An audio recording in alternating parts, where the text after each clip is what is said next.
கர்த்தருக்கு ஸ்தோத்திரம் உண்டாகட்டும். மறுபடியுமாய் உங்கள் யாவரையும் கிறிஸ்து இயேசுவின் நாமத்தினாலே அன்போடு கூட வாழ்த்துகிறேன், வரவேற்கிறேன். இயேசுவின் சமாதானம் என்னைக்கும் உங்கள் கூடாரத்திலே உங்கள் மத்தியில தங்கியிருப்பதாக. அதே போல இந்த லைவ்ல, யூடியூப் லைவ்ல, பேஸ்புக் லைவ்ல பார்க்க ஒவ்வொருவரையும் செஞ்சேரி ஜெப வீட்டின் சார்பாக வாழ்த்துகிறோம், வரவேற்கிறோம். கர்த்தர் உங்களை ஆசீர்வதிப்பாராக. சரி, இந்த நாள்ல கூட நம்ம இவ்வளவு நேரம் நல்ல விசேஷமா அதிகமா பாடல் பாடி நாம் துதித்திருக்கிறோம். எத்தனை பேர் விசுவாசிக்கிறீங்க என்னுடைய தடையெல்லாம் மாறி இருக்குன்னு? அல்லேலூயா சொல்லுவோமா? அல்லேலூயா, அல்லேலூயா. நல்ல பாடல் பாடி துதிச்சிருக்கிறோம். தடைகளை விலக்கி இருக்கிறார், காரியங்களை கர்த்தர் மாற்றி இருக்கிறார். இன்னும் சொல்ல போனா நல்ல ஜெப குறிப்புகளை கர்த்தர் நமக்கு கொடுத்து எழுப்புதல் உபவாச ஜெபத்துல நல்லா ஜெபிக்க செய்திருக்கிறார். அப்படிப்பட்ட தேவனுக்கு கோடி ஸ்தோத்திரம், ஸ்தோத்திரம், ஸ்தோத்திரம். இந்த எழுப்புதல் உபவாச ஜெபம் ஒவ்வொரு மாதமும் 3வது சனிக்கிழமை எழுப்புதலுக்காக உபவாசம் பண்ணி ஜெபிக்கிறோம். இது தொடர்ச்சியா நம்ம நடத்தி வருகிறோம்.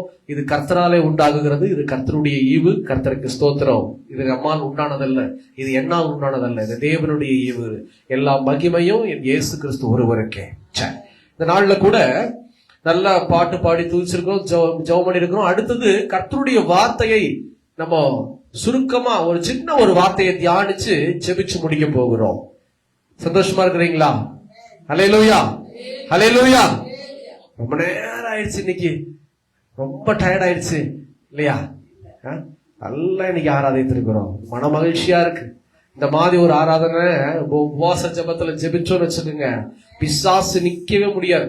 இதுதான் நான் உங்ககிட்ட இருந்து எதிர்பார்த்தது. ஒவ்வொருவரும் கருத்தா ஜெபம் பண்ணீங்க. ஒவ்வொருவரும் உங்க கையில ஒவ்வொரு பாயிண்ட கொடுக்கும் போது அந்த பாயிண்ட் கண்ணும் கருத்துமா எடுத்து அழகா ஜெபிச்சிருக்கிறீங்க. கர்த்தர் உங்க ஜெபத்தை கேட்டு இருக்கிறார். ஜெபம் பண்ணுவீர்கள், பண்ண வச்சரணும் பண்ணாதவங்களையும். அப்போ எல்லாரும் இணைந்து ஜெபிக்கும் போது வல்லமை மகிமையும் வேறங்க. அதுதான் கர்த்தர் விரும்புகிற ஒரு காரியம். நானும் உங்களிடத்துல இருந்து இதை மட்டும்தான் விரும்புகிறேன். கர்த்தருடைய நாமம் இன்னைக்கு மகிமைப்பட்டிருக்கு. உங்களால கர்த்தருக்கு ஸ்தோத்திரம். இந்த நாள்ல கூட இந்த உபவாச ஜெபத்துல எழுப்புதலுக்காக நம்ம ஜெபிச்சு வருகிறோம். அப்போ இந்த எழுப்புதலுக்காக நம்ம ஜெபிக்கும் போது ஒரு சில ஜெபங்கள் கேட்கப்படவில்லை. நம்ம செய்யற ஒரு சில ஜெபங்கள் கேட்கப்படல. அப்போ இந்த டாபிக் என்னன்னா, ஏன் என் ஜெபம் கேட்கப்படவில்லை?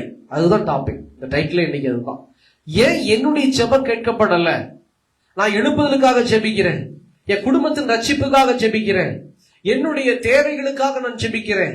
ஆனா ஏன் என்னுடைய ஜெப விண்ணப்பங்கள் கேட்கப்படவில்லை? தாமதமாகுது, தடையாகுது. ஏன் அப்படின்னு சொல்லி இன்னைக்கு நம்ம அறிந்து கொள்ள போகிறோம். அல்லேலூயா. நிறைய கிறிஸ்தவங்க ஜெபிக்கிறாங்க, ஆனா எல்லா ஜெபங்களும் கேட்கப்படுறதில்ல. 10 குறிப்புகள் வச்சா அதுல ஒரு 5 குறிப்புகள் நிறைவேறும், இல்ல 8 குறிப்புகள் கூட நிறைவேறும். ஆனா 2 இல்ல 1 அப்படியே தங்கிடும். அதை நம்ம பெருசா பார்க்க மாட்டேங்கிறோம். இல்ல, அதான் தப்பு. என்னைக்குமே நீங்க அப்பா ஏசப்பாட்ட கேட்கறது எல்லாத்தையும் கொடுக்க அவர் வல்லமை உள்ளவர். ஏன்னா வேதம் என்ன சொல்லுது பாருங்க. யோவான் எழுதின சுவிசேஷம் 14ஆம் அதிகாரம் 14ஆம் வசனம். யோவான் 14:14 வாசிக்க கேட்கலாம். எடுத்தவங்க வாசிங்க.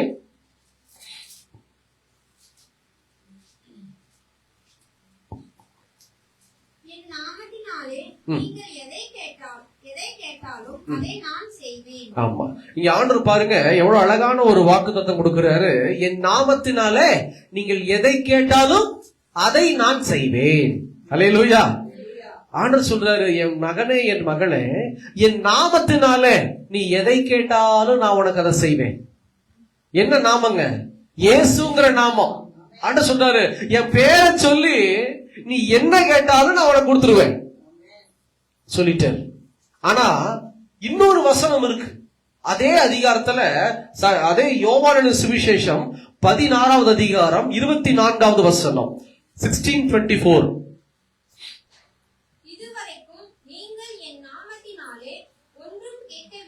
இதுவரைக்கும் என் நாமத்தினாலே நீங்கள் ஒன்றும் கேட்கவில்லை.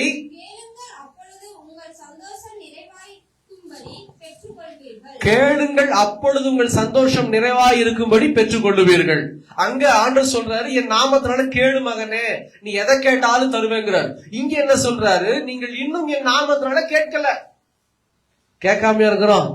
இங்க வந்த அத்தனை பேர் என்ன பண்ணிருப்போம்? கேட்காம இருந்திருப்போமா? கண்டிப்பா கேட்டிருப்போம். இதோ இந்த குட்டி பையனு குட்டி பிள்ளை கூட சொல்லி கொடுத்திருப்பாங்க, ஏசப்பாட்ட கேளு, அப்பாவுக்காக ஜெபம் பண்ணு, நல்ல வேலைக்காக ஜெபம் பண்ணு, நல்ல ஆசீர்வாதத்துக்காக ஜெபம் பண்ணு சொல்லி கொடுத்துருக்கீங்கல்ல. ஆமா. அப்போ பிள்ளைகளுக்கு கூட சொல்லி கொடுத்துருப்போம். குட்டி பையன் அவன் வந்து ஜெபிக்கல கூட ஜோம் பண்றான், ஜோம் பண்ண கைய கூப்பு அப்படின்னு சொல்லி கொடுத்துருப்போம் இல்லையா? அப்படி இருக்கும்போது நம்ம வந்து ஆண்டவர்கிட்ட சண்டை குடிக்கணும். ஏன் ஆண்டவரே, நாங்க வாட்டுக்கு கேட்டுக்கிட்டே இருக்கிறோம், நீங்க என்னடா இன்னும் என் நாமத்தால எதுவும் கேட்கலன்றீங்களே, இங்க வசனம் எழுதி கொடுத்துருக்கீங்களே, நாங்க கேட்காம இருக்கிறோம், இப்ப வரைக்கும் நாங்க கேட்டுக்கிட்டு இருக்கோம் ஆண்டவரே அப்படின்னு நீங்க வந்து என்ன பண்ணிக்கணும், சண்டை போட்டிருக்கணும். ஆனா நீங்க எல்லாம் வந்து அமைதியா இருக்கிறீங்க. ஆண்டவர் வந்து இங்க என்ன மீன் பண்றாரு இந்த வசனத்துல, என் நாமத்தினால இன்னும் நீங்க கேட்கவில்லை அப்படிங்கிறதுக்கு என்ன அர்த்தம் தெரியுங்களா? அவர் சொல்லுகிற ஒரு அர்த்தம், இன்னைக்கு நம்ம எல்லாரும் கேட்கிறோம், ஆனா அவருடைய சித்தத்தின்படி கேட்கிறோமா? அதுதான் மெயின். எடுத்து வாசிக்கலாம். 1 யோவான் 5ஆம் அதிகாரம் 14ஆம் வசனம். 1 யோவான் வெளிப்படுத்தலுக்கு முன்னாடி இருக்கும். 1 யோவான் 5ஆம் அதிகாரம் 14ஆவது வசனம்.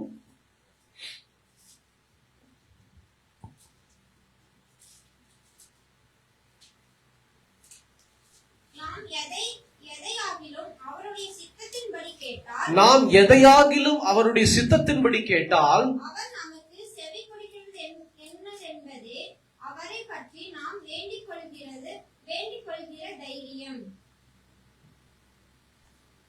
நம்ம எதையாகிலும் தேவ சித்தத்தின்படி கேட்போமானா அதுக்கு நம்ம ஆண்டவர் வந்து செவி கொடுக்கிறார் என்பதை நிச்சயத்தை நாம் அறிந்திருக்கிறோம். செவி கொடுக்கிறாரா? மறுபடியும் அந்த வசனத்தை வாசி கேட்கலாம். நாம் எதை கேட்டாலும் அவர் நமக்கு செவி கொடுக்கிறார் என்று நாம் அறிந்திருந்தோமானால் அவரிடத்தில் நாம் கேட்டவைகளை பெற்றுக்கொண்டோம் என்றும் அறிந்திருக்கிறோம். சரியா வாசிங்க. நாம் எதை கேட்டாலும் அவர் நமக்கு செவி கொடுக்கிறார் என்று நாம் அறிந்திருந்தோமானால். 1 யோவான் 5ஆம் அதிகாரம் 14ஆம் வசனத்தை கவனிச்சு படிங்க. நாம் எதையாகிலும் அவருடைய சித்தத்தின்படி கேட்டால் அவர் நமக்கு செவி கொடுக்கிறார் என்பதை அவரை பற்றி நாம் கொண்டிருக்கிற தைரியம். ஆமா, என்ன ஒரு வார்த்தை! மெயினான வார்த்தையை மறந்துட்டு அப்படியே உட்கார்ந்து படிச்சா அப்புறம் என்ன ஆகிறது? கவனம் தேவை வசனத்தை வாசிக்கும் போது. ஆனா ஆண்டவர் சொல்றாரு, வசனத்தை ஒன்றும் கூட்டக்கூடாது, குறைக்க கூடாது.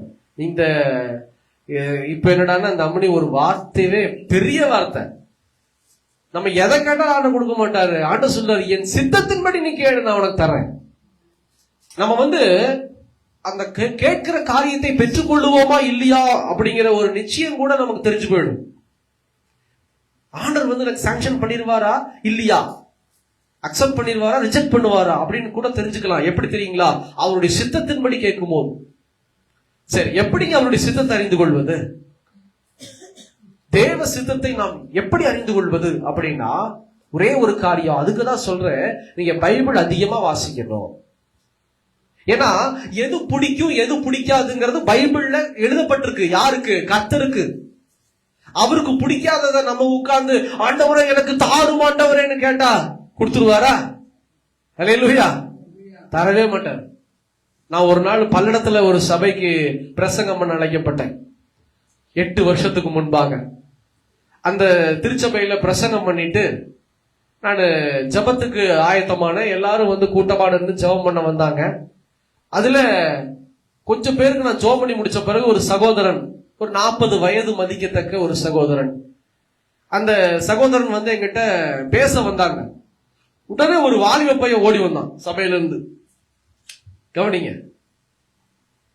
அந்த பையன் ஓடி வந்து, பாஸ்டர் ஒரே நிமிஷம் அப்படின்ட்டு அந்த அந்த அந்த நபரை 40 வயது மதிக்கத்தக்க நபரை கொண்டு போயிட்டான் அந்த பக்கமும். அவரு பிரதர் பிரதர் பிரதர், நானே என்னடா கடத்தி கொண்டு போறீங்க அப்படின்னு சொல்லி, தம்பி விடுங்க, அவர் ஏதோ பேச வராரு, அவர் என்ன சொல்றாருன்னு கேட்போமே, நீங்க விடுங்க அப்படிங்கிற. அவர் இருந்துட்டு, இல்ல பாஸ்டர் வேண்டாம், இல்ல வேண்டாம் தம்பி பேசாம இருங்க, நீங்க வாங்க பிரதர் அப்படின்னு சொல்லிட்டு தனியா கூட்டு போனேன். தனியா கூட்டு போய் என்னன்னு கேட்கும் போது அவர் சொன்னாரு, பிரதர் என் வயசு 40 வயசாச்சு, நான் எத்தனை நாள் தனியா இருக்கிறது, நான் ஒரு பெண்ணை விரும்புறேன், அந்த விருப்பம் கர்த்தருக்குள்ள விரும்புறேன், நான் ஜெபிச்சுக்கிட்டு இருக்கிறேன், எனக்காக நீங்களும் ஜெபம் பண்ணுங்க, அந்த பெண்ணையே நான் திருமணம் செய்ய ஆயத்தமாக இருக்கிறேன், என் வயசு 40 ஆயிடுச்சு, நான் எப்படி இப்படி இருப்பேன் அப்படின்னு சொல்லும் போது நான் ஒரு பக்கம் யோசிச்சேன், லவ் பண்ற ஏஜும் இல்ல, ஓடி போச்சு, 40 வயசாச்சு. பவுல் சொல்றாரு, ஒண்ணு திருமணம் பண்ணாம வந்தீங்கன்னா யோகியமா இருந்துக்க, பரிசுத்தமா இருந்துக்க ஆண்டவருக்குள்ள, இல்லைன்னா தயவு செய்து திருமணம் பண்ணிக்கும். பவுலுடைய பிரசங்கமே திருமணம் செய்து கொள்ளுங்கள். ஏன்னா அந்த திருமணத்தை நம்ம செய்துட்டோம்னா பாவத்துக்குள்ள விழ மாட்டோம். அதுதான் மெயின் கேரக்டர். ஆண்டவர் கர்த்தருடைய நாமத்தால சொல்லக்கூடிய காரியம். இப்ப திருமணம் செஞ்சும் பாவத்துக்குள்ள விழுகிற ஆட்கள் இருக்கிறாங்க. ஆனா வசனத்துல அதுதான் சொல்லுது. அப்ப இந்த நபரை சொன்ன நான் யோசிச்சேன், ஓகே ரைட், இவருக்காக ஜெபிக்கலாம். பாஸ்டர் திட்டு ஓடி வந்தார் என்கிட்ட. ஓடி வந்து ஒரே புடி அவரை, பிரதர் நீங்க என்ன ஜெப குறிப்பு சொல்லிப்பீங்க எனக்கு தெரியும், பாஸ்டர் ஜெபம் பண்ணிக்குவாரு, நீங்க போங்க போங்க போங்க, முதுகுல ஒரு அடி சமைச்சு விட்டாரு. நான் கேட்டேன், பாஸ்டர் என்ன பாஸ்டர் இது, அவர் பேச வராரு சொல்லிட்டாரு, நான் அவருக்காக ஜெபம் பண்ணணும், நீங்க என்ன இப்படி ஜெபம் பண்ண விடாம அனுப்புறீங்க, நான் தான் தப்பு பண்ணிட்டேனா அப்படின்னு கேக்குறேன். பிரதர் இது வேற கதை பிரதர், நம்ம சாப்பிடலாம் வாங்க அப்படின்னாரு. நான் சாப்பிடலாம் வரமாட்டேன், முதல்ல எனக்கு சொல்லுங்க, மண்டைய வெடிச்சிடும். எதுக்காக அந்த நபரை என்னிடத்துல தள்ளிட்டு போனீங்க? பிரதர் இது வேண்டாம் பிரதர். அப்ப எனக்கு கல்யாணம் ஆகல, உங்களுக்கு கல்யாணம் கூட ஆகல, இது வேண்டாம், இதெல்லாம் கேட்க வேண்டாம் அப்படின்னாரு. பாஸ்டர் இப்பதான் கேட்கணும்னு தோணுது, என்னன்னு சொல்லுங்க அப்படின்னு அவரை நான் பிடிச்சிட்டு விடவே இல்லை. அவரு உட்காருங்க சொல்றேன் அப்படின்னு சொல்லி அவரு சொன்னாரு. அந்த ஆள் என்ன சொன்னாரு, ஒரு பெண்ணை விரும்புறேன்னாரா, நீங்க ஜெபம் பண்ண வந்துட்டீங்களா, கர்த்தர் ஜெபத்தை கேட்பாரு நினைக்கிறீங்களா? ஆமா பாஸ்டர் ஜெபத்தை அவர் சித்தத்தின்படி கேட்போம், அதுக்கு மேல அவருடைய காரியம். பிரதர் இந்த ஜெபம் வந்து ஆண்டவர் அருவருக்கிற ஜெபம், நீங்க கண்ணீரோட ஜெபம் பண்ணாலும் ஆண்டவர் கேட்க மாட்டாரு. ஏன் பாஸ்டர்? ஏங்க அவரு அந்த ஆள் விரும்புறது பக்கத்து வீட்டுக்கார கொண்டாட்டியை விரும்புறாங்க.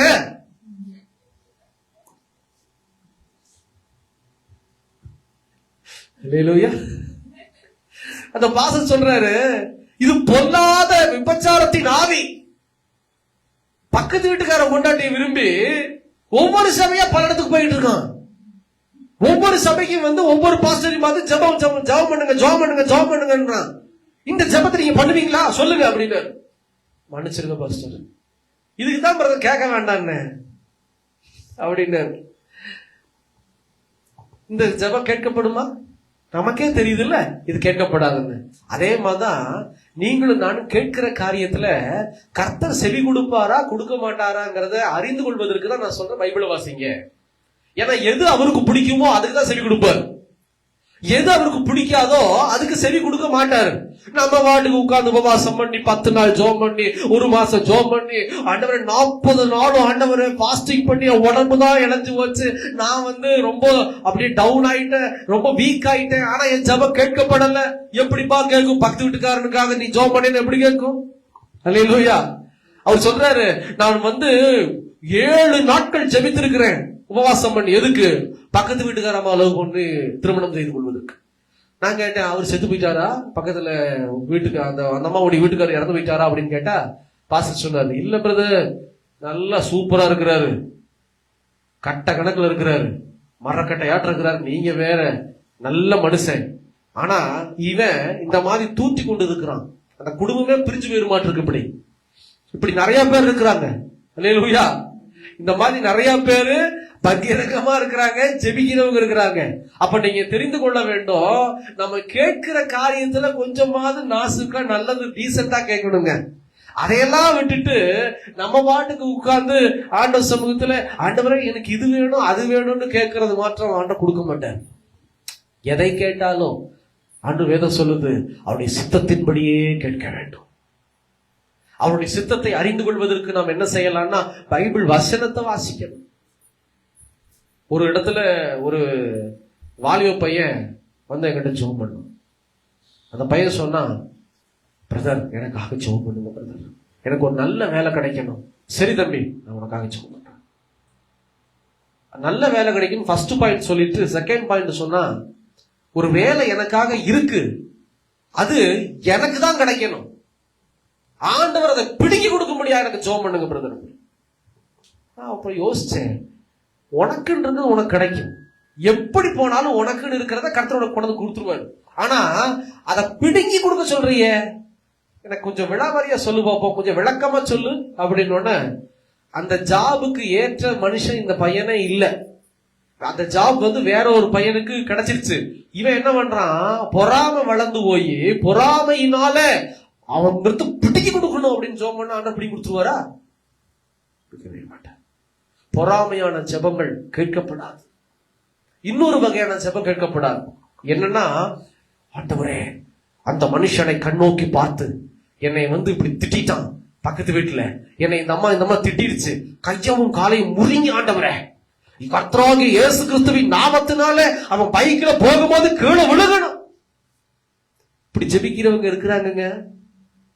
என்னங்க அப்படி ஒரு மாதிரி பாக்குறீங்க? உண்மையை நான் சொல்றேன், உண்மையை சொல்றேன் நான். இந்த மாதிரி ஜெபிக்கிற கிறிஸ்தவங்க நிறைய பேர் இருக்கிறாங்க. கைய முக்காலை முறிச்சு விடுங்க ஆண்டவரே, அடி தட்டு வீசுங்க ஆண்டவரே, ஒண்ணும் கிடைக்கூடாது ஆண்டவரே, போட்டு தள்ளுங்க ஆண்டவரே. இது பெண்கள் ஜெபிக்கிற ஜெபமாதான் இருக்கும் முக்காவாசி. நானே கேட்டிருக்கிறேன். அவங்க ஆவியில நிரம்பி ஜெபிக்கிறேன்ற பேர்ல வாயில வெளியில விட்டுருவாங்க. நான் மைக் ஆஃப் பண்ணிட்டு நிப்பேன்.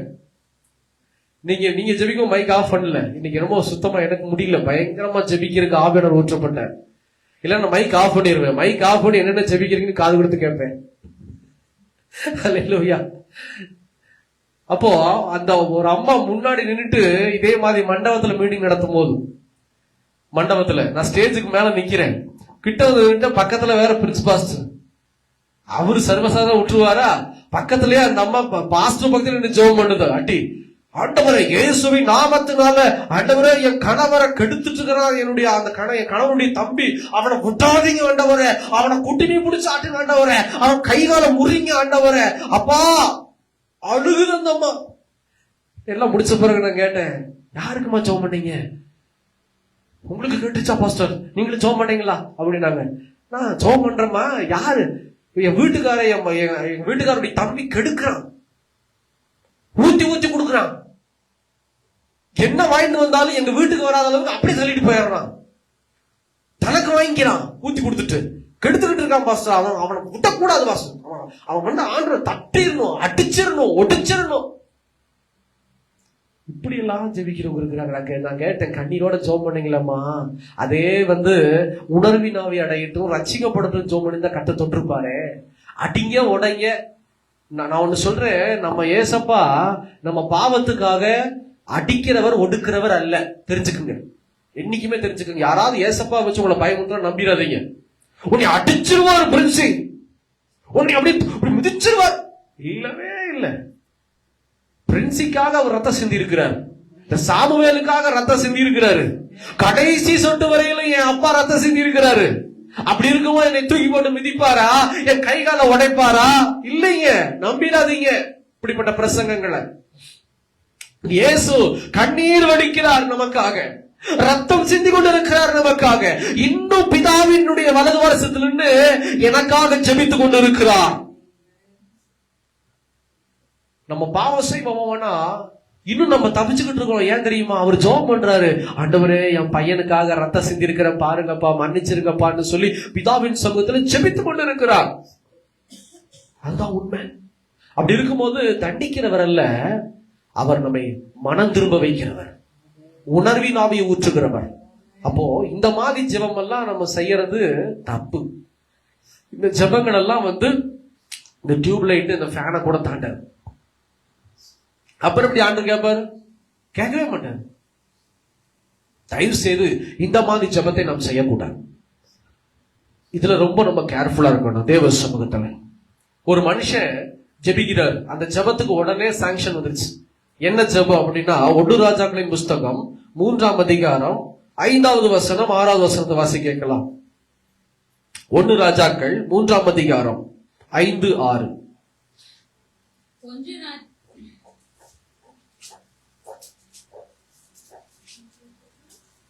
1 ராஜாக்கள் 3ஆம் அதிகாரம் 5வது வசனம்.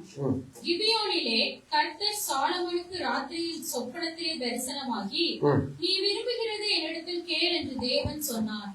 அதற்கு சாலமன், என் தகப்பனாகிய தாவீது என்னும் உமது அடியான் உம்மை பற்றி உண்மையும் இல்ல, அது வேண்டாம். ஆண்டவர் பாருங்க 5ஆம் வசனத்துல ஆண்டவர் சொல்றாரு, நீ விரும்புகிறத என்னிடத்துல கேள்னு சொல்லிட்டாரு சாலமோன்ட்ட. அதுக்கு அவர் என்ன கேட்கிறாரு அப்படின்னா, எனக்கு ஞானம் வேணும் ஆண்டவரே. எதுக்காக ஞானம் வேணும்னு கேட்கிறாரு பாருங்க. 8ஆம் வசனத்தை வாசி கேட்கலாம். நீ தெரிந்து கொண்டதும் ஏராளத்தினால் எண்ணிக்கைக்கு அடங்காததும் இலக்கத்திற்கு உட்படாததுமான திரளான ஜனங்களாகிய உமது ஜனத்தின் நடுவிலே அடியேன் இருக்கிறேன். ஆகையால் உமது ஜனங்களை நியாயம் விசாரிக்கவும், ஆகையால் உமது கோடிக்கணக்கான ஜனங்களை நியாயம் விசாரிக்கவும், நன்மை தீமை இன்னதென்று வகையறுக்கவும், எனக்கு நன்மை தீமை இன்னதென்று வகையறுக்கவும், அடியேனுக்கு ஞானமுள்ள இருதயத்தை தந்தருளும், எனக்கு ஞானமுள்ள இருதயத்தை தந்தருளும். ஏராளமாய் இருக்கிற இந்த உமது ஜனங்களை நியாயம் விசாரிக்க யாராலே ஆகும் என்றார். அதுக்கு என்ன ஆயிடுச்சு பாருங்க, 10வது வசனம். சாலமன் இந்த காரியத்தை கேட்டது ஆண்டவருடைய பார்வைக்கு உகந்த விண்ணப்பமா இருந்தது. உகந்த விண்ணப்பமா இருந்தது. ஹல்லேலூயா. சாலமோன் தாவீதினுடைய பையன். தாவீதுக்கு அடுத்த ஸ்தானத்துல சாலமோன் ராஜாவா மாறிட்டார். ராஜா என்ன செய்யணுங்க, சரியா வந்து விசாரிக்கணும், ஜனங்களை அழகா நடத்தணும், ஏற்ற தாழ்வு இல்லாம ஜனங்களுக்குள்ள என்ன குறை இருக்குது என்ன நிறைவு இருக்குன்னு பார்த்து அழகா நடத்தணும். இதுக்கு தேவை என்னங்க, ஞானம் தேவை. இப்போ ஒரு ஜட்ஜு போஸ்டிங்ல உட்கார வைக்கிறாங்கன்னா அவங்களால சர்வசாதாரணமா ஜட்ஜ உட்கார வச்சிருப்பாங்களா? பயங்கர எக்ஸ்பீரியன்ஸ் இருக்கும். வக்கீலா இருந்து நல்ல காரியங்களை பேசி பேசி பேசி பேசி நல்ல நிறைய விஷயங்களை தெரிஞ்சவங்கள ஜட்ஜா உட்கார வைப்பாங்க. அல்லேலூயா. அதே மாதிரிதான் இங்க ஒரு சபையில எடுத்தோட வந்து பலிபீடத்துல ஒரு பிரசங்கம் பண்றதுக்கு யாரையும் கூப்பிட மாட்டாங்க. என்ன செய்வாங்கன்னா, கீழே அவங்க ஊழியம் செய்யணும், அவங்க பாட்டு பாடணும், ஜெபிக்கணும், வேதத்தை லைட்டா சின்ன சின்ன போதனை எல்லாம் செய்யணும். அப்படி செஞ்சதுக்கு அப்புறம் தான் கர்த்தர் வந்து என்ன செய்வாருன்னா மேல நிறுத்துவார். என்னுடைய வாழ்க்கையில தான் நடந்துச்சு. சின்ன சின்ன காரியங்களை சந்தித்த பிறகு ஆண்டவர் முதல்ல என்னுடைய ஊழியங்களே வந்து அநாத ஆசிரமத்துல தான் கொடுத்தார் ஊழியம் செய்யறதுக்கு. முதல் ஊழியம் இந்த முதியோர் இல்லத்திலையும் அநாத பிள்ளைகளுடைய இல்லத்திலையும் தான் என்னுடைய ஊழியத்தை நிறைவேற்ற கர்த்தர் அழைப்பு கொடுத்தார் கோயம்புத்தூர்ல. அதை உண்மை உத்தமா செய்யும் போதுதான் கர்த்தர் வந்து சபைகளுக்குள்ள போக சொன்னாரு, ஸ்டேஜுக்குள்ளேயும் வந்து நிக்க சொன்னார். அப்போ சாலமோனுக்கு தேவை ஞானம். இதுக்கு தேவை என்ன தெரியுங்களா, ஜனங்களை அழகா வழி நடத்துறதுக்கு. யார் பொய் பேசுறா யார் பொய் பேசுறான்னு தெரியாது. பொய்ய கூட உண்மையா பேசுற ஆட்கள் இருப்பாங்க. நான் இருந்தேன் வாலிப நாட்கள்ல, பொய்ய கூட அப்படியே உண்மையா பேசுவேன். யாருனாலையும் கண்டே பிடிக்க முடியாது. அப்படியே அப்படியே இருக்குங்க. அப்படி இருக்கும்போது சாலமோன் கேட்கிறாரு, எனக்கு ஞானத்தை கொடுங்க ஆண்டவரே. ஏன்னா யார நம்புறதுன்னே தெரியல, எனக்கு ஞானம் வேணும். அவன் கேட்டிருந்தா ஆண்டவர்கிட்ட வேற ஏதாவது கேட்டிருந்திருக்கலாம். ஆண்டவரே எனக்கு செல்வத்தை கொடுங்க, எனக்கு பலத்தை கொடுங்கப்பா, எனக்கு அழக கொடுங்கப்பா. ஒரு ராஜா என்ன கேட்டிருக்கலாம், ஆண்டவரே நான் பராக்கிரமசாலியா இருக்கணும். அல்லேலூயா. எங்க அப்பாவை பாதி இல்ல, நான் அப்படியே இப்படி கைய மடக்கணும்னா பிசுன்னு பைசப் செந்திரிக்கணும், அப்படியே நெஞ்சு விரிச்சிருக்கணும், எனக்கு பராக்கிரமசாலி உடம்பு தாங்க ஆண்டவரே. அவன் கேட்கல. எனக்கு அழகான சருமத்தை தாங்க, அவன் கேட்கல. என் முடி நல்லா இருக்கணும் ஆண்டவரே, அவன் கேட்கல. இதெல்லாம் வந்து ஆண்டவர் சொல்றாரு, உனக்கு தேவை என்ன நான் அறிந்திருக்கிறேன். அல்லேலூயா. இப்போ ஸ்கூல் படிக்கும் போது பிரின்சிக்கு வந்து நிம்சி பிரின்சி, இன்னைக்கு யாரும் இல்லாதனால ஒன்னு எழுத்துக்கிறது சரியா தப்பாட்டுக்காங்க. ஸ்கூல் படிக்கும் போது பிரின்சிக்கு வந்து அதிக ட்ரெஸ் தேவைப்படாது. ஏன்னு சொல்லுங்க, யூனிஃபார்ம் தான் மேக்சிமம். 5 நாள் ஸ்கூல் இருக்கு, 6 நாள் இருக்குன்னா 6 நாள் யூனிஃபார்ம் தான். இந்த 7வது நாள்ல தான் நல்ல ட்ரெஸ் வேணும். சரி, ஓகே. அப்போ இது 7வது நாளுக்கும் அப்புறம் ஃபங்க்ஷன் டைமுக்கும் நல்ல ட்ரெஸ் எடுத்துக்கலாம். ஆனா அதே சமயம் ஸ்கூல் முடிச்சு காலேஜ் போகும்போது பிரின்சிக்கு எத்தனை ட்ரெஸ் தேவைப்படும்? நிறைய வேணும். ஏன்னா ஒவ்வொரு நாளும் ஒரே ட்ரெஸ் போட முடியாது, அது யூனிஃபார்ம் அல்ல. ஒவ்வொரு நாளும் போயிட்டு வரோம், வேர்த்துரும், நம்முடைய வேர்வை ஸ்மெல்லே ஜாஸ்தியா இருக்கும். அப்படி இருக்கும்போது நிறைய உடைகள் தேவை. அப்போ உட்கார்ந்து ஆண்டவரே உமக்கு தெரியாதா அப்படின்னு ஜெபிக்கவே வேண்டாம். ஆண்டவருக்கு தெரியும். ஸ்கூலுக்கு போகும்போது பிரின்சிக்கு இவ்வளவு வேணும், ஆனா காலேஜுக்கு போகும்போது பிரின்சிக்கு நிறைய உடைகள் வேணும் என்பதை என் தகப்பன் அறிந்திருக்கிறபடினால் உங்களை போஷிப்பார். ஆனா நம்ம என்ன பண்ணிடுறோம், ஆண்டவரை இது வேணும் அது வேணும், இது வேணுங்கிறதுல கேட்கறதுல சரியா கேட்க மாட்டேங்கிறோம். அதனாலதான் நமக்கு வந்து பிரச்சனை வருது. இங்க சாலமோன் தன்னிடத்துல ஏதோ பராக்கிரமத்தை கேட்கல, அழகை கேட்கல. ஆண்டவரே எனக்கு பொண்ணுங்க நிறைய வேணும் ஆண்டவரே, கேட்கல. தாவீது இஷ்டப்பட்டு வாழ்ந்த பெண்கள் நிறைய பேர் இருக்காங்க. தாவீதுக்கு தெரியுமா உங்களுக்கு? தாவீது ராஜாவோட வாழ்ந்த பெண்கள் ஏகமா இருக்கிறாங்க. அதே போல பையன் இருக்கலாம், ஆனா அதை அவன் கேட்கவில்லை. எனக்கு நல்ல மனைவியை கொடுங்க கேட்கல. அவன் கேட்டது ஞானம். இன்னைக்கு நிறைய பேர் இந்த ஞானத்தை தாங்க கேட்க மாட்டேங்கிறீங்க. யாருகிட்ட எப்படி பேசணுங்கிற ஞானத்தை எனக்கு கொடுங்க ஆண்டவரே. யார் என்ன மாதிரி பாக்குறாங்கன்ற ஞானத்தை கொடுங்க ஆண்டவரே. இன்னைக்கு நிறைய பொம்பளை பிள்ளைகளுக்கு அந்த மனிதன் பார்க்கிற பார்வை தெரிய மாட்டேங்குது. ஒரு சில பேருடைய உதவிகள் வரும்போது அந்த உதவிக்கு பின்னாடி என்ன இருக்குங்கிறது தெரிய மாட்டேங்குது. பிள்ளைங்க ஏமாந்துகிட்டு இருக்கிறாங்க தெரியுங்களா? அப்படியே முதல வாயில போன மாதிரி மாட்டிக்கிறாங்க பிள்ளைங்க. எதனால அந்த மனுஷன் உதவி செய்யறான், எதனால அவன் லிப்ட் கொடுக்கறான், எதனால அவன் பேசுறான் என்பதை கண்டுபிடிக்க தெரியல. ஆனா வீட்டுல சண்டை போடுவாங்க, பயங்கரமா வீட்டுல இழுத்து பேசுவாங்க, சண்டை போடுவாங்க. ஆனா வெளியில போய் விட்டு பாருங்க. எங்க வீட்டுல ஜெர்மன் ஷெப்பர்ட் இருக்குது பெருசு. எல்லாரும் வீட்டுக்குள்ள வரும்போது என்ன போதும் கேட்டு மேல இப்படி நின்னுச்சுன்னா வாயை திறந்துச்சுன்னா ஆனா எனக்கு தெரியும், அதை நான் கேட்ட திறந்து வெளியே விட்டேன்னு வச்சுக்கோங்க, அது இங்க உள்ள சிங்கம், வெளியில போச்சுன்னா அது புலிய கூட இருக்காது, பூனையா கூட இருக்காது, எலி குஞ்சா மாறிடும். எனக்கு தெரியும். நான் சொல்லுவேன், நான்சி வெளியே விட்டுறாத, எப்பா நம்மால் பெரிய ஆளுப்பா, உனக்குதான்ப்பா பெரிய ஆளு, வெளியில இருக்கிற நாய்க்கு பெரிய ஆளு இல்ல, ரவுண்டு கட்டி கடிச்சு கொதறிடும். இதனால தப்பிக்கிறதுக்கு தெரியாது. இதுக்கு நம்ம வீட்டுல வச்சுக்க ஓகே. பிள்ளைகள் அதே மாதிரிதான், வீட்டுக்குள்ள இருக்கும் போது உங்ககிட்ட சண்டை பிடிச்சு உங்ககிட்ட பெருசா பேச நீங்க மயங்கிடாதீங்க. ஓ என் பிள்ளை எல்லாம் தெரிஞ்சுக்கிட்டா, இல்ல அது உங்ககிட்ட தான். வெளியில போகும்போது உங்க பிள்ளைக்கு ஒண்ணும் தெரியாது. அல்லேலூயா. நான் நிறைய விஷயம் வெளியில வரும்போது கத்துக்கிட்டேன் தெரியுங்களா. வீட்டுக்குள்ளே என்னை வச்சு வளர்த்தாங்க. ஆனா வெளியில வரும்போதுதான் யார் எப்படிப்பட்டவர் என்பதை அறிந்து கொள்ள கர்த்தர் எனக்கு அந்த ஞானத்தை கொடுத்தார். எப்படி பாக்குறாங்க, எப்படி பேசுறாங்க, என்ன விதமா இடைப்படுறாங்க, எல்லாவற்றையும் கர்த்தர் போதித்து கொடுத்தார். இந்த வீட்டுக்கு நீ போகணும், இந்த வீட்டுல நீ சாப்பிடணும், இங்க நீ சாப்பிடக்கூடாது, ஏன்னா வேற மாதிரி ஆயிடும். எல்லாவற்றையும் கர்த்தரை நடத்தினார். இதுக்குதான் தேவ ஞானம். இது தேவ ஞானம்.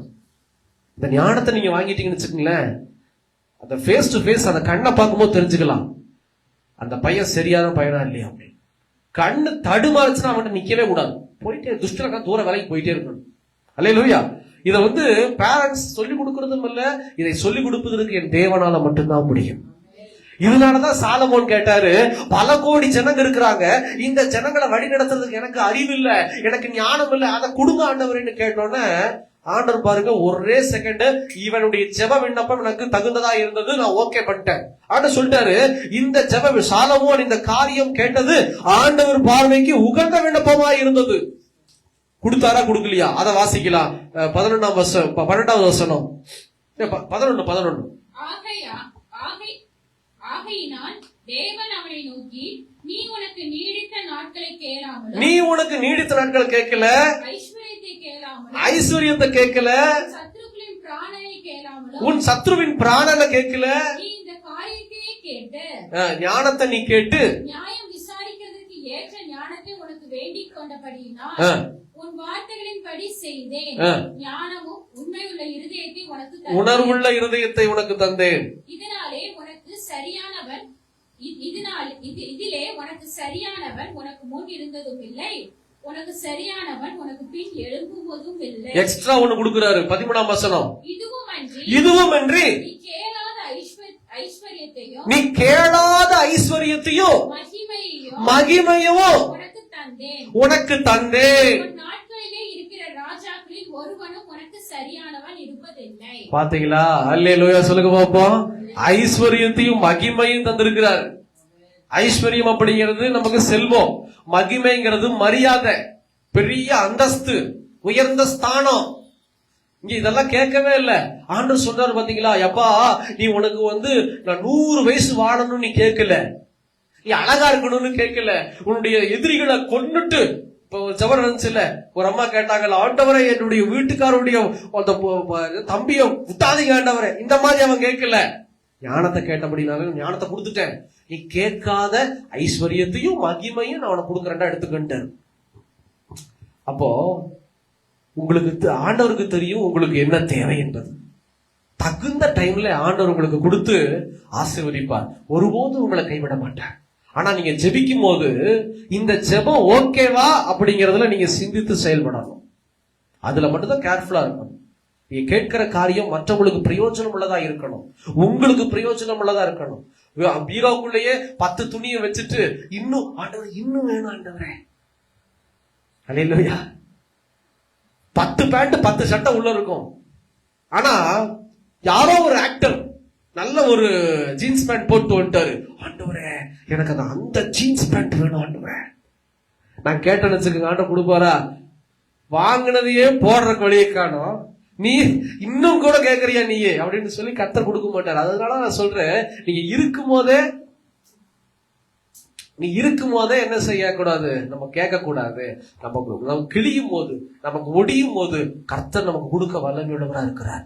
ஒருபோது நம்மளை தட்டி கழிக்கிறவர் அல்ல. அல்லேலூயா. அதனாலதான் நான் சொல்றேன், நாம் ஏன் கேட்டும் கிடைக்கல அப்படின்னா நாம் தேவ சித்தத்தின்படி கேட்க மாட்டேங்கிறோம். நம்ம கேட்டோம் அப்படின்னா கர்த்தர் நமக்கு கண்டிப்பா ஆசீர்வதித்து மாற்றி கொடுப்பார். இன்னும் ஒரு சில பேர் என்ன செய்யறாங்கன்னா, ஆண்டவரே எனக்கு முகம் நல்லா இருக்கணும், எனக்கு கை கால் நல்லா இருக்கணும், அதை கேட்கிறோம். தப்பு இல்ல, கேட்கலாம். ஆனா அதையே நம்ம மைண்ட் பண்ணிக்கிட்டு இருக்க கூடாது. அல்லேலூயா. இன்னைக்கு நிறைய பேரை நான் பார்த்துட்டேன், குறிப்பா இந்த மாதிரி பிள்ளைங்க கூட கேட்கறது இல்ல. அல்லேலூயா. இந்த மாதிரி வாலிப பிள்ளைங்க கூட, சிரிப்பு வந்துருச்சு, வாலிப பிள்ளைங்க கூட கேட்க வேண்டிய வாலிப பிள்ளைங்க, ஆண்டவரே என்னுடைய சருமத்தை ஆசீர்வதியும். பரவாயில்ல, கேளு. இந்த வயசுல நீ கேட்காம எங்க கேட்க போற? இவங்க கூட கேட்கறது இல்ல. ஆனா 2 பிள்ளை 3 பிள்ளை பெத்த பிறகும், 4 பிள்ளை 5 பிள்ளை பெத்த பிறகும் அவங்க என்ன பண்ணிடுறாங்க அப்படின்னா, நிறைய பேரை பார்க்கிறேன், அந்த மேக்கப் கிட்ட பாத்தீங்கன்னு வச்சுக்கோங்க, அசந்து போயிருவீங்க. அதையும் தாண்டி என் ஏசப்பா என் முகத்தை பிரகாசமாய் மாற்றுவீராக, சுருக்கங்கள் மறைவதாக. ஆண்டவர் பாக்குறாரு, எப்பா அவன் பிள்ளை கேட்க வேண்டியதுல நீ கேட்கிறியே. உட்கார்ந்து பக்கத்துல வீட்டுக்காரு வேற, எதுக்கு சுருக்கம் மறையணும்? அதான் 5 பெத்தாச்சல்ல. எதுக்கு உனக்கு முகம் பிரைட்டா இருக்கணும்? அதான் 5 பெத்தாச்சல்ல. ஒரு வீட்டுல பிரச்சனையே வந்தது தெரியுங்களா? இந்த மாதிரி ஒரு ஜெபத்தை செய்யும் போது, ஜெபம் முடிச்ச பிறகு அவங்க வீட்டுக்காரர் கேட்டாரா, ஆமா எதுக்கு நீ முகமெல்லாம் பொலிவா இருக்கணும்னு விரும்புற? நான் தான் உன் பக்கத்துல இருக்கேன், அப்புறம் என்ன? யோ தப்பா எடுத்துக்காதையா, இன்னும் நான் நல்லா இருந்தா உனக்கு தான் கௌரவம், அது அந்த கௌரவம் எல்லாம் உனக்கு எனக்கு வேண்டாம், நீ இருக்கிற மாதிரி இரு, நானும் இருந்துக்கிறேன். பிள்ளைகளை பாரு. முதல்ல பெரிய பிரச்சனை ஆகி போச்சு உண்மையிலேயே. அல்லேலூயா. நான் பொய் சொல்லல, இந்த குடும்பத்தில் நடந்த ஒரு காரியம். அப்ப நம்ம கேட்கிறத எவ்வளவு ஜாக்கிரதையா கேட்கணும் தெரியுமா? குடும்பத்துக்குள்ள பிரச்சனையும் வந்துடக்கூடாது. அப்போ நீங்க கேளுங்க, அது கர்த்தருக்கு உகந்ததாய் கேளுங்க. வசனம் சொல்லுது, கர்த்தரை நோக்கி பார்க்கிற முகம் பிரகாசமடையுமாமா. அல்லேலூயா. பிரகாசமடையுமா கர்த்தரை நோக்கி பார்க்கிற முகம். அதனால தயவு செய்து நீங்க எண்ணத்தை உண்போம், எண்ணத்தை குடிப்போம், எண்ணத்தை உடுப்போம் என்பதை குறித்து பயப்படாம, கலங்காம, கர்த்தருடைய நாமத்தினால அவருடைய சித்தத்தின்படி கேட்க நீங்க தெரிஞ்சுக்கிட்டீங்கன்னா ஆட்டோமேட்டிக்கா நீங்க கேட்காததையும் கர்த்தர் உங்களுக்கு கொடுத்துருவாரு. உங்களுக்கு ஆண்டவருக்கு தெரியும் எந்த டைம்ல இந்த பாப்பாக்கு கொடுக்கணும் அப்படின்னு சொல்லி, எந்த டைம்ல இந்த தம்பிக்கு என்ன கொடுக்கணும், பிரின்சிக்கு என்ன கொடுக்கணும், எல்லாமே வரையறுத்து வச்சிருக்கிறாரு. பிரின்சிக்கெல்லாம் இந்த டைமுக்கு, இந்த டேட்டுக்கு என் பிள்ளைக்கு நான் கொடுத்தாகணும் ஆண்டவர் வச்சிருக்கிறாரு. இன்னைக்கு பாருங்க, கர்த்தர் இதைதான் செய்து கொண்டிருக்கிறார் ஒவ்வொரு பிள்ளைகளோட மத்தியிலையும். அப்படி இருக்கும்போது நீங்க நாளைய தினத்துக்காக கவலையே படாதீங்க. கர்த்தர் உங்களை போஷிப்பார், நடத்துவார். ஒரு நாள் ஒரு சாட்சியோட நான் முடிக்கிறேன். குடிமங்கலத்துல ஒரு விசுவாச குடும்பம், கிறிஸ்துமஸ் நாளான்னைக்கு கிறிஸ்துமஸ். அவங்க வீட்டுக்காரு ஒரு கூலி தொழிலாளி. அந்த சோமனூர் பகுதியில போயிட்டு வேலை செய்வாரு, பெட்டி தூக்குவாரு, தக்காளி பெட்டி, வெங்காய பெட்டி எல்லாம். அப்படி இருக்கும்போது அவருக்கு கூலி கிடைக்கல, வேலையும் கிடைக்கல, சரியா எதுவுமே இல்லை. அவங்க வீட்டுல 2 பசங்க, ஆம்பளை பசங்க. அந்த சகோதரி என்கிட்ட போன் பண்ணி முதல் நாள் சாயந்தரம் ரொம்ப அழுதுட்டே சொன்னாங்க, பாஸ்டர் அவங்க கிட்ட உதவிக்காக நான் போன் பண்ணல, எங்க வீட்டுல ஆசீர்வாதம் இல்ல, கிறிஸ்துமஸ் வருது, எல்லாரும் கேட்பாங்க புது ட்ரெஸ் எடுத்தியான்னு, நாங்க சொல்லிக்குவோம். ஆனா பிள்ளைகளை பார்த்து பக்கத்துல எல்லாம் கேட்பாங்க, சாக்லேட் கேட்பாங்க, கேக்கு கேட்பாங்க, ₹1 மிட்டாய் கூட வாங்க முடியல பாஸ்டர், எங்க வீட்டுல எதையுமே செய்ய முடியல. நல்லா நோட் பண்ணி பாருங்க, தீபாவளி அன்னைக்கு நம்ம போய் யார்ட்டையும் கேட்க மாட்டோம். ஆனா கிறிஸ்துமஸ் அன்னைக்கு அவங்க கண்டிப்பா கேட்பாங்க. என்ன கேட்பாங்க? எங்க பிரியாணி, எங்க குறிப்பா கேக்குங்க, பிரியாணி கூட விட்டுருங்க, கிறிஸ்துமஸுக்கு கேக்குங்க. அது பழகி போச்சு, கிறிஸ்துமஸ் கேக் அப்படிங்கிறது பழகி போச்சு. நம்ம சாப்பிடறோமோ இல்லையோ, பக்கத்துக்கு கொடுத்தாகணும். அது அன்பு, நம்ம கொடுக்கணும். ஆனா அதை காட்டிலும் கேட்டு வாங்குறவங்களும் இருக்கிறாங்க. இந்த சகோதரி சொல்றாங்க, கேட்பாங்க பாஸ்டர், என்ன ஒண்ணுமே இல்லை, சின்ன பசங்க, அவங்க நான் புரிஞ்சுக்குவேன், அவங்க எப்படி தெரிஞ்சுக்குவாங்க பாஸ்டர், என்ன செய்வேன்னே தெரியல, கத்தரி அழுகுறாங்க. நான் சொன்னேன், ஜெபிக்கலாம் வாங்க, இந்த காரியம் உங்களுக்கு தேவைன்னு கர்த்தர் அறிந்திருக்கிறார். உங்க பசங்களுக்கு புரியாது, ஆனா உங்களுக்கு புரியும். ஆனா பசங்க, புரியாத பசங்களுக்கு ஆண்டவர் என்னைக்கு போஷிப்பாரு, விடவே மாட்டாரு. நீங்க கவலைப்படாது, ஜோம் பண்ணலாம். ஜோம் பண்ணிட்டேன், நைட்டு உட்காந்து நல்லா ஜோம் பண்ணிட்டோம், 7 மணி 8 மணிக்கு. அடுத்த நாள் வந்து பாத்தீங்கன்னா அவங்க வீட்டுல பயங்கரமான ஒரு ஆசீர்வாதம். என்ன ஆசீர்வாதம் அப்படின்னா, ஒரு பாஸ்டர் வந்து தாராபுரத்துல இருந்து ஒரு அனாத ஆசிரமத்துக்கெல்லாம் போயிட்டு கேக் டிஸ்ட்ரிபியூட் பண்ணிட்டு அப்படியே சாக்லேட்ஸ் எல்லாம் கொடுத்துட்டு நிறைய ட்ரெஸ்ஸஸ் எல்லாம் வாங்கியிருக்கிறாரு. எல்லா பிள்ளைகளுக்கும் கொடுத்துட்டு மீதி ஒரு 3 ஷர்ட் அப்புறம் 4 பேண்ட் மீதி இருந்திருக்குது. போயிடுச்சு, அவ்வளவுதான், முடிச்சுட்டு. 3 ஷர்ட் 4 பேண்ட் மீதி இருந்திருக்குது. அப்புறம் கேக்கு வந்து 2 பொட்டணம், பெரிய பெரிய இந்த பிளம் கேக்கு 2 பொட்டணம் இருந்திருக்குது. அப்புறம் சாக்லேட்ஸ் நிறைய இருந்திருக்குது. இதையெல்லாம் எடுத்து வரும்போது அவருக்கு ஞாபகம் வந்துச்சான், ஆனா இங்க ஒரு விசுவாசி இருக்காங்களே, அவங்கள போய் பார்க்கலாமே அப்படின்னு சொல்லிட்டு பாஸ்டர் சொன்னார டிரைவர்கிட்ட, அப்படியே வண்டி திருப்பு, குடிமங்கலம் 4 ரோட்டுக்குள்ள நேரா உள்ள வந்து இந்த பாஸ்டர் இறங்கி, அவங்க இறங்கினோன்னு அந்த குடும்பம் பயந்துருச்சு. ஊழியக்காரர் வராரு, அவருக்கு கொடுக்க கூட என்கிட்ட ஒண்ணுமே இல்லையே அப்படின்னு அந்த அம்மா அழுதுகிட்டே சுடுதண்ணி வச்சு அந்த பாஸ்டர் கொடுத்துருக்குது.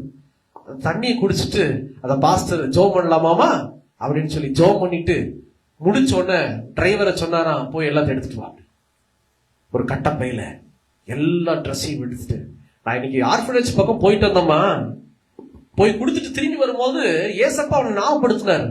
எப்படிங்க? அவர் சொல்றாரு, ஏசப்பா உன் முகத்தை காமிச்சாரு, உன் வீட்டுக்கு பா சொன்னாரு, உனக்கு ஜெபிக்க சொன்னாரு, இத கொடுக்க சொன்னாரு, இந்தா அப்படின்னு சொல்லி கட்டப்பை கொடுத்தாச்சு.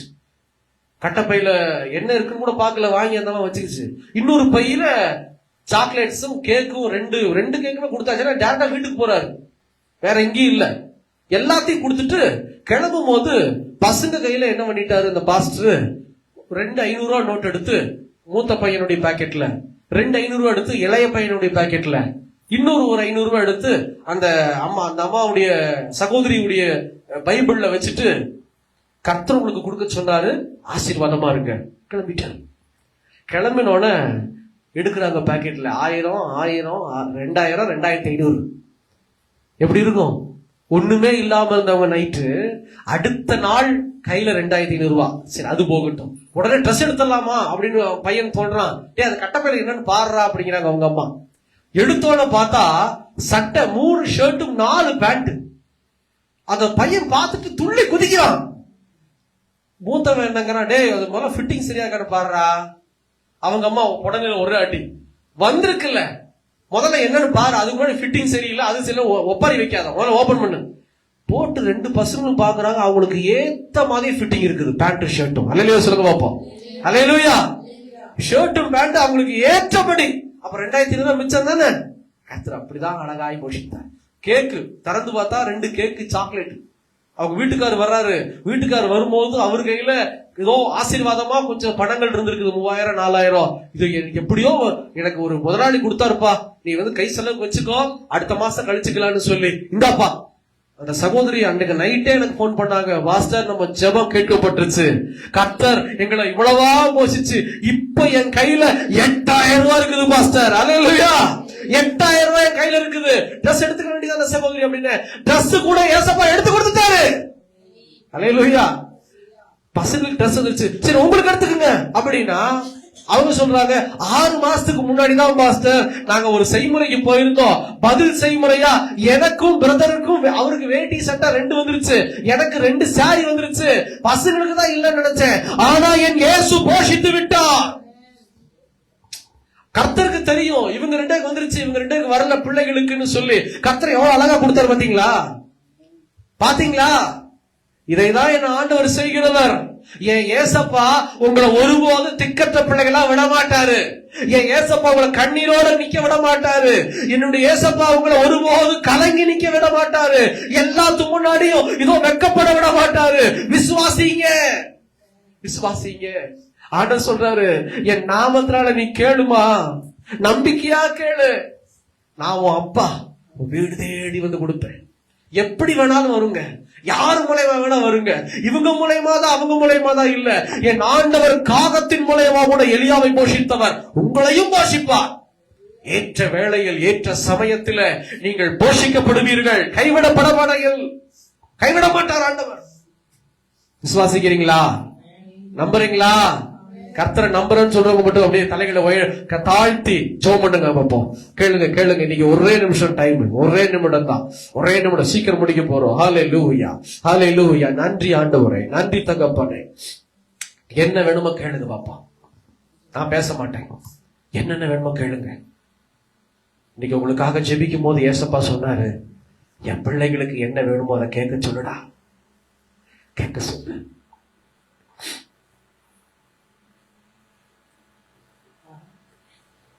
உங்களுக்கு என்ன வேணுமோ கேளுங்க. வாலிப மகளே, உனக்கு என்ன வேணுமோ கேளு, ஏசப்பாட்ட கேளு. இன்னைக்கு உன் அப்பாட்ட கேட்கிற, உன் அப்பாட்ட கேட்கிறத நிறைவேற்ற வல்லமை உள்ளவர்ப்பா.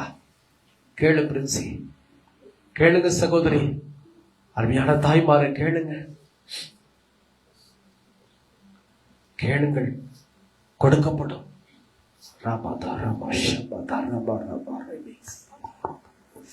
ஓ நன்றி, நன்றி ஆண்டவரே, பரிசுத்த ஆவியானவரே நன்றி. Praise God.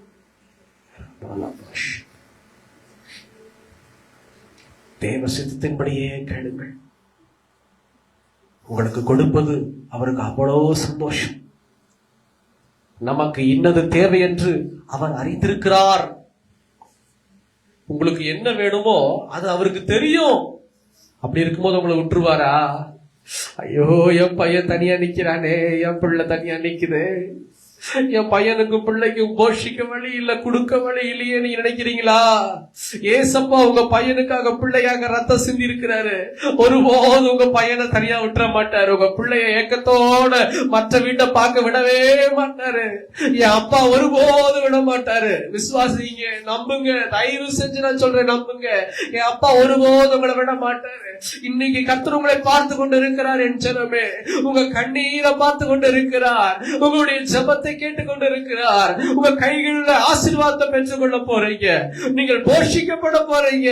அந்த சகோதரி சாட்சி சொன்ன மாதிரியே நீங்க சொல்ல போறீங்க. நீங்க சாட்சி சொல்லி தேவனுடைய நாமத்தை மயப்படுத்த போறீங்க வரக்கூடிய நாட்கள்ல. என் அப்பா ஒருபோது விட மாட்டாரு.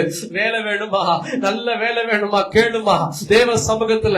ஆண்டவரே, எனக்கு நல்ல வேலை வேணும் ஆண்டவரே, நான் விரும்புற மாதிரி எனக்கு வேலை வேணும் ஆண்டவரே, எனக்கு கொடுங்க ஆண்டவரேன்னு கேட்டுப்பாரு. ஏசப்பா உனக்கு கொடுக்காம வேற யாருக்கு கொடுக்க போறாரு? என்ன வேணுமோ, வேலை வேணுமோ, என்ன வேணுமோ தேவ சித்தத்தின்படியே கேட்டுப்பாரு. கர்த்தருடைய சித்தத்தின்படி நீ வாழ்ந்து பாரு. நீ கேட்காதது என் ஆண்டவர் கொடுக்க வல்லமையுள்ளவர். சாலமோன் கேட்காத காரியத்தை என் அப்பா கொடுத்து சாலமோன உயர்ந்த ஸ்தானத்துக்குள்ள கடந்து போக செய்தவர் இன்னைக்கு உன்னையும் செய்ய போறாருமா. உன்னை ஸ்தானத்துக்குள்ள கடந்து போக செய்ய போறாரு. அந்த உயர்ந்த ஸ்தானத்துக்குள்ள நீ கடந்து போக போற. உன் குடும்பத்தை நீ நடத்த போகிற. உன் குடும்பத்தை நீ அச்சாணியை மாற்ற விரும்புகிறார். ஓ நன்றி பரிசுத்த ஆவியானவரே. ஓ நன்றி ராஜா, நன்றி ஆண்டவரே, நன்றி ஆண்டவரே, நன்றி ராஜா. உம்மால் கூடும் எல்லாம் கூடும், ஒரு வார்த்தை சொன்னால் போதும். உம்மால் கூடும் எல்லாம் கூடும், ஒரு வார்த்தை சொன்னால் போதும். ஐயா ஒரு வார்த்தை சொன்னால் போதும். ஐயா ஒரு வார்த்தை சொன்னால் போதும். விண்ணப்பத்தை கேட்பவரே, என் கண்ணீரை காண்பவரே, சுகம் தருபவரே, ஸ்தோத்திரம் ஏசையா. சித்தமுண்டு சுத்தமாக என்று சொல்லி சுகமாக்கினீர். சித்தமுண்டு சுத்தமாக என்று சொல்லி சுகமாக்கினீர். ஐயா என்று சொல்லி சுகமாக்கினீர். ஐயா என்று சொல்லி சுகமாக்கினீர். விண்ணப்பத்தை கேட்பவரே, என் கண்ணீரை காண்பவரே, சுகம் தருபவரே, ஸ்தோத்திரம் ஏசையா. என் அப்பாவை தொடுங்க, என் அம்மாவை தொடு ஆசீர்வதிங்க, எங்க தேவைகளை சந்திக்கன்னு கேட்ட இல்ல, கர்த்தர் அந்த ஜெபத்தை கேட்டிருக்கிறார். கர்த்தர் உன் விண்ணப்பத்தை கேட்டார், உன் கண்ணீரை கண்டிருக்கிறார். சகலத்தை உனக்கு கொடுக்க போகிறார். சகலத்தை என் மகனை, என் மகளே. ஓ லாகபா ராபா தாமானா ஷபந்த ராபா ராகா ரீபிகா பந்த ராபா. ஓ நீ பெற்றுக்கொள்ள போகிற, நீ பெற்றுக்கொள்ள போகிற. கர்த்தருடைய நாமத்தை மகிமைப்படுத்துங்க, கர்த்தருடைய நாமத்தை மட்டும் மகிமைப்படுத்துங்க. ஓ எந்த மனுஷன் மூலமா வந்தாலும் அந்த மனுஷனை பார்க்காதீங்க. அந்த மனுஷனை அனுப்பி வைத்தது என் இயேசு. அந்த மனிதனை உங்களை பார்க்க செய்தது என் இயேசு. கர்த்தர் தம்முடைய தூதனை அனுப்புகிறது அவராலே உண்டாக்கப்படுகிற ஒரு காரியம். தானியேலை விடுதலை செஞ்சு, தானியேலை பாதுகாக்க தம்முடைய தூதனை கர்த்தர் அனுப்பினார். அதுக்காக தானியேல் தூதனை பார்க்கல, கர்த்தரை நோக்கி பார்த்தா. பேதுரு விடுதலை செய்யறதுக்கு சிறைச்சாலைக்கு என் ஆண்டவர் தூதனை அனுப்பினார். பேதுரு தூதனை பார்க்கல, கர்த்தரை நோக்கி பார்த்தான். உங்களுக்கு ஒன்னே ஒண்ணு சொல்லி வழி அனுப்புறேன். தேவ தூதனை பார்க்காதீங்க, மனுஷனை பார்க்காதீங்க, எந்த இடத்துல இருந்து உதவி வந்து அதை பார்க்காதீங்க. ஏசப்பாவை பாருங்க. ஏசப்பா அனுப்பலினா அந்த மனுஷன், அந்த போதகர், அப்பேற்பட்ட யாரா இருந்தாலும் சரி உங்க வீட்டுக்குள்ள நுழைய முடியாது, உங்களுக்கு உதவி செய்ய முடியாது. தகப்பனே, இன்னைக்கு இந்த வார்த்தையை கேட்டிருக்கிற பிள்ளைகள் விசுவாசிக்கிறாங்கப்பா.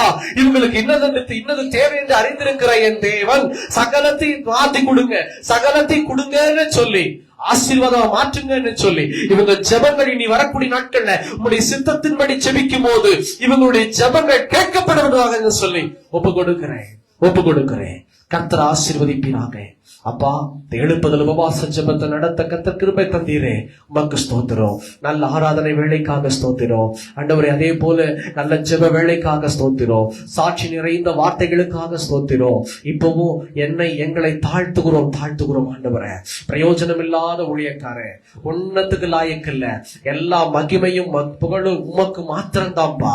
இதோ எல்லா கர்த்தருடைய கரத்துல ஒப்பு கொடுக்கிறோம். அடுத்த முறை நாங்க சந்திக்கிற வரையிலும் தேவ கரமோ உம்முடைய காரியமோ ஆண்டவருடைய சித்தமோ எங்கள் வாழ்க்கையில் நிறைவேறட்டும்னு சொல்லி கர்த்தருடைய தகப்பனே ஆணிபா இந்த கரத்தில் எங்களை தாழ்த்துகிறோம், அர்ப்பணிக்கிறோம், வெறுமையாக்குறோம். நாங்கள் சிறுக நீர் மாத்திரம் பெருகுவீராக. இயேசு கிறிஸ்துவின் நாமத்துள்ள செபித்து அர்ப்பணிக்கிறோம் பிதாவே. ஆமென், ஆமென். சேர்ந்து சொல்லலாமா? என் ஆத்துமாவே கர்த்தரை ஸ்தோத்தரி, என் முழு உள்ளமே பரிசுத்த நாமத்தை ஸ்தோத்தரி. என் ஆத்துமாவே கர்த்தரை ஸ்தோத்தரி, கர்த்தர் செய்த சகல உபகாரங்களை மறவாதே. ஆமென், ஆமென். கர்த்தரை ஆசீர்வதிப்பாராக. சமாதானத்தோடு போய் வரக்கொள்வோம்.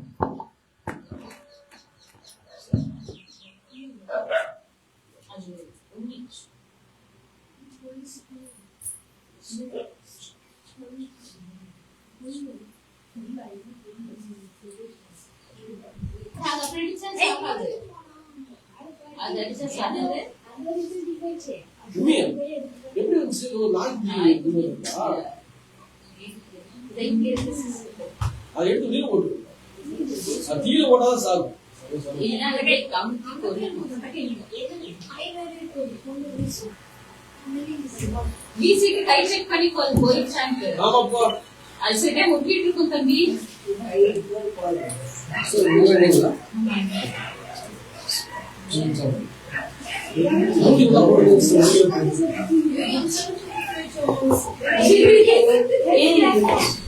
செருப்பு தூக்கிட்டு போயிடுச்சுமா.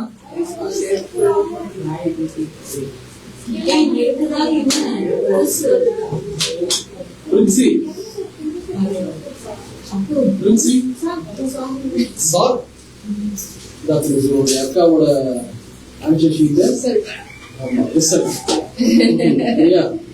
நல்ல மார்க் தான். இது நல்ல ஃபுல் மார்க் வாங்கும். போன வாரம் நிறைய மார்க். எங்க இந்த பைபிள் இன்னைக்கு உடம்பு சரியில்லைங்களா? இருக்குங்க. நாளைக்கு ஞாயிற்றுக்கிழமை உங்களுக்கு ஆன்லைன்ல டெஸ்ட் இருக்கு. MCQ